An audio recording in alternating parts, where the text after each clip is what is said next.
What is up? This is Mike D from SuperGuitarLicks.com with another quick lick for you. Today is quick lick number 2045. So this one is one of my favorite new licks I've been doing that I actually learned from John Petrucci of Dream Theater, who's one of my favorite guitar players. Super technical, but this lick is just super fun to play. So this is going to be played over the top of the jam track called Chillin' in C Sharp Minor. So obviously we're in the key of C Sharp Minor, and let me go ahead and play the lick, and then I'll break it down for you.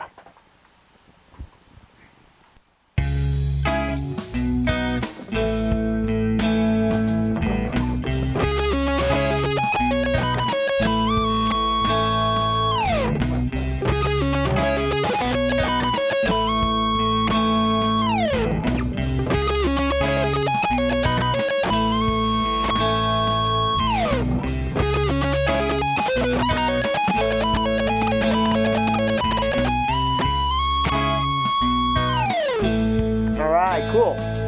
So this one actually, in my opinion, is a lot trickier than it sounds, but it sounds super cool. So here's what we're going to do. We're at the tempo of 88 on this one. And what that does is it allows us to play faster rhythms at slower tempos. So when you have something at 88, if you play something at 16th notes, it sounds very fast when in fact it's not crazy fast. You know, if you're at a hard, heavy rock song at 110 or 120 beats per minute, 16th notes gets pretty darn tricky, but at 88, it's not that hard. So here's what we're going to do. We're going to start off, if we look at C Sharp Minor, or C Sharp Pentatonic, we're going to go to the octave, and what we're going to do is start with a power chord shape. This pattern is actually just power chords in arpeggio patterns. So we're going to start on the 13th fret of the G string with my ring finger, and my first finger is going to be on the 11th fret of the D string. Now what's super important about this lick is that I start it with an upstroke, okay? What we're going to do is play each note twice, and we're going to use alternate picking. So I'm going to go up, down, and then up, down. So if I start that off, I'm on the 13th fret, and I go up, down, and then I go to the 11th fret on the D string, and play up, down. Okay, the best way to start practicing is just do that over and over.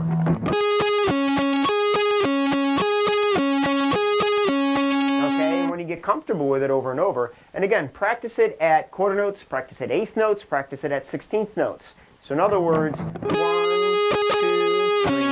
1, 2, 3, 4, 1, 2, 3, 4, and 1, and a 2, and a 3, and a 4, and a 1, okay, so there's your different beat variations. Now what we do after we get those two down is we move up an octave, and now we play the 14th fret on the B string and the 13th fret on the G string. So I'm going to use my middle finger and my first finger. Okay, so I go. Alright, and now next, I'm going to use my pinky on the 16th fret of the E string, okay, which is where the next octave of that goes. And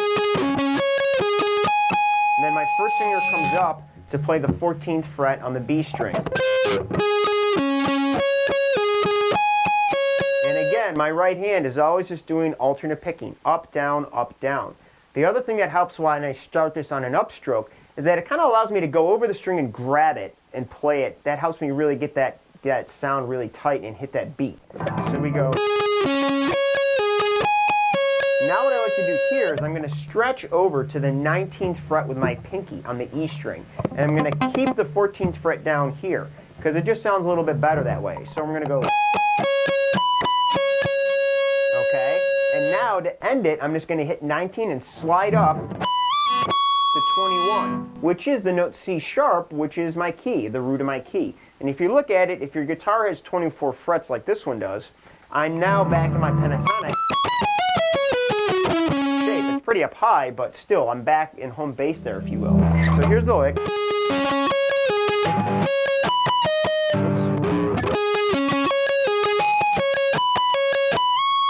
Alright, now another thing that you saw me do at the beginning was I can kind of repeat these last two notes as much as I want. So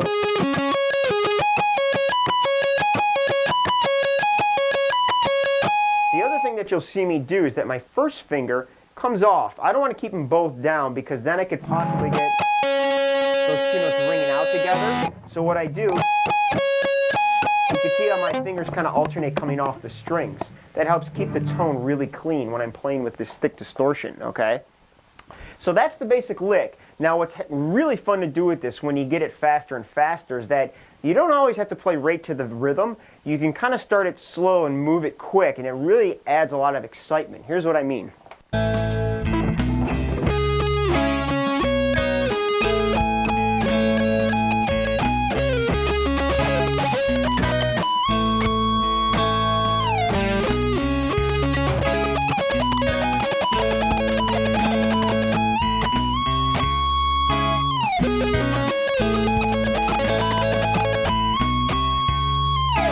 Okay, cool. So now let's break it down rhythmically too.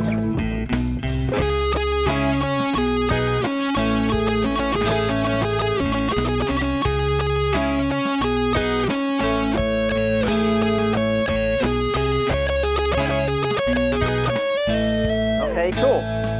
So again, a really cool way to start slow at one rhythm variation and then play twice as fast. It's a really good way to build your skills and confidence as a lead guitar player. So there's your lick. Have fun with it. Take it slow. Work with the jam track and just see what else you could do with it to have fun. And also remember, you could use this over any other jam that you would use in a minor key and using your minor pentatonic scale. All you got to know is to adapt it is wherever your octave is of the first note. So if I'm playing here, okay, I'm going to kind of shift, and now I'm going to use my ring finger and start on this note. But this is a pattern like anything else. So if I want to, I can just start lower. Okay, so if I could extend that, I certainly can.